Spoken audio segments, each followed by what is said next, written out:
Hey guys, whether you're just hitting 50 in your 302 or you're pushing endgame content, you're going to be rolling ability stones. I'm here to help you with a couple of things that you might be overlooking, and in this video, I explain what ability stones are and how to maximize your benefit when rolling them. It's an RNG system, but there's a couple of tips and tricks that I might be able to help you with along the way.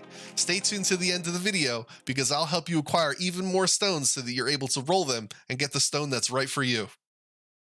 So what are ability stones? Ability stones are a type of gear that you'll equip below the other pieces of your jewelry that will give you vitality, which you'll need to survive mechanics, and engravings, both good and sometimes bad.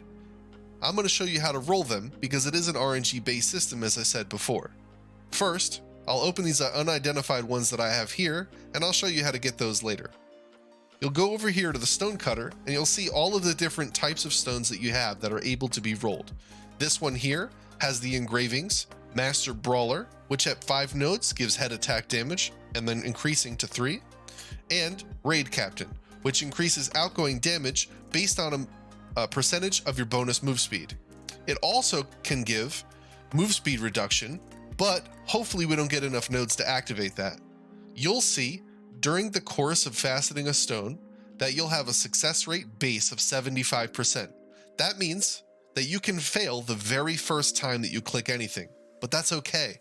Failing is something that you're going to expect from stones, and the reason you get so many is because you can get very many different combinations of both engraving, bad and good, and the ability to roll as many as possible. What you're going to want to do is prioritize the better benefits for your class and deprioritize the worst benefits. This seems like a simple method going forward, but the success rate and the way that you place those successes is going to determine how you're going to go forward with rolling the stones or facet them. What most people do when they facet the stones is they start from the very first thing that they want. So if you want Master Brawler, the best success rate that you will ever have on a stone is 75%. So if you want Master Brawler to be the thing that you're prioritizing, you're going to click that first. You're going to have the highest success rate chance of rolling that +1 in the beginning. And at 65%, you might as well slap the second one in there too. Now you're not always going to get 2 successes like I have here, but that's okay.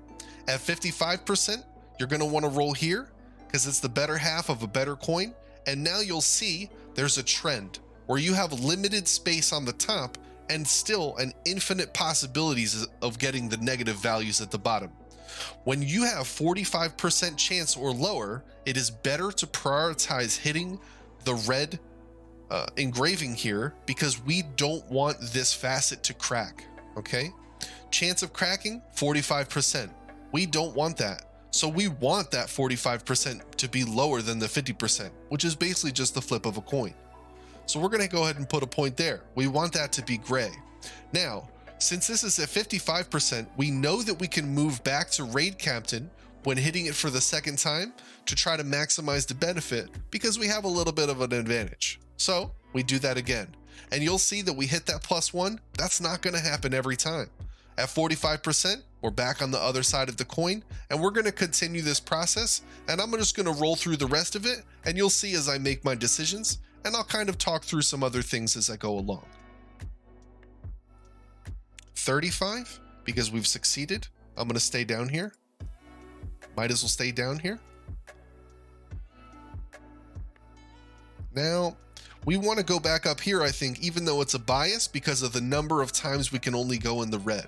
We can only stay so long in the top, and the earlier rolls are better generally when you're considering that you have more nodes to hit on the top than you do on the bottom. So we're going to move back up.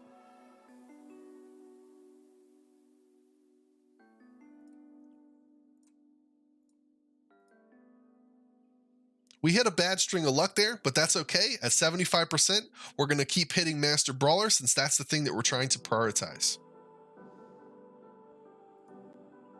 Now see here, at 55%, when we only have 2 of Master Brawler left, 4 of Raid Captain, and 2 of the reduced abilities move speed reduction, we can safely hit Raid Captain here, and if it's a fail, go back to Master Brawler. And if it's not a fail, then we can safely move to move speed reduction for a single point or hit Raid Captain again. I think in this situation where we have 7 nodes, we have 3 in Raid Captain, so we can sort of afford to lose another one if we need to, but at 65%, you're not going to get much of a better chance on hitting Master Brawler this late in the stone, so we're going to try up here again.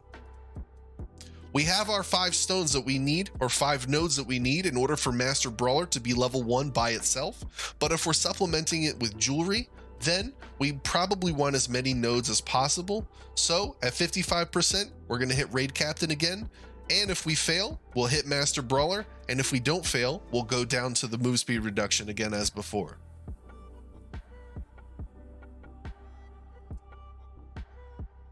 At 55%, we can do the exact same scenario we just put, where if we fail, we go down. And if we don't fail, we go up.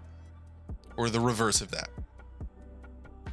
So it's a fail, so we have a 65% chance with 1 node left in each of the different spots.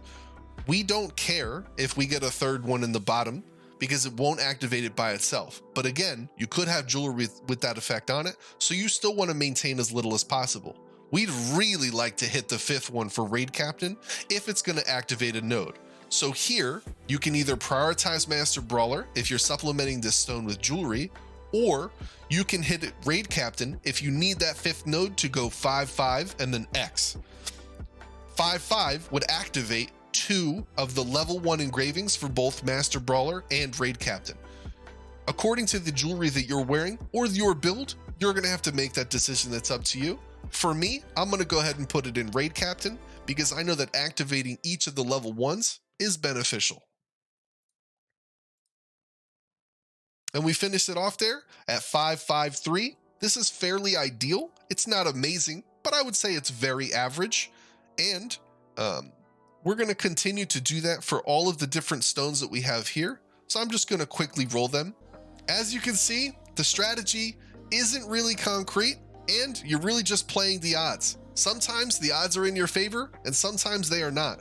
But where you're really going to find the biggest bang for your buck is making sure that you understand how many nodes you have left in each of the different columns and what you have to work with. You don't want to go all the way with all of the blue and then have to run the red because you run the risk of running +5 and you don't want to have any negative effects in your engravings. Now that you've rolled all your stones, you're going to keep the ones that are best benefit for you, and what you'll do is you'll trade them in one by one to find the best engraving setup for your class while trying to minimize the amount of red engravings, if at all. I'm going to do that here, and you'll see which stone I decide to keep, and I may even hang on to the other stones just in case I change jewelry out later.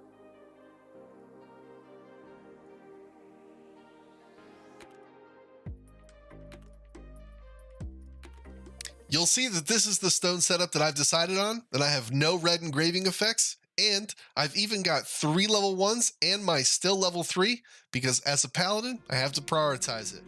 You remember that tip I was talking about in the beginning of the video? It's where to find these unidentified stones. You can purchase them from the 2 ships out in the world once you hit certain thresholds of item level. You can buy them with pirate coins, which are effectively very easy to get, and you can buy 6 of them per week, so if you fail, it's not that difficult to acquire them. The 2 locations that you can buy them at are out here in the Sea of Gaina, at Pato, on the 3rd floor, from this vendor, Dawn. And you can also acquire them from Pato's cousin ship, which can be found up here in the Wall of Procyon in Sea of Heavens, called Cradle of Sea Fermata, also on the 3rd floor from Billy. Hey guys, you made it to the end. Thank you for watching the whole video. I really appreciate it when you watch the whole thing, and it really means a lot to me. Hopefully this information helped you, but if you have any additional questions, feel free to leave them in the comments or come find me on Twitch. I stream Monday through Friday. And as usual, happy gaming.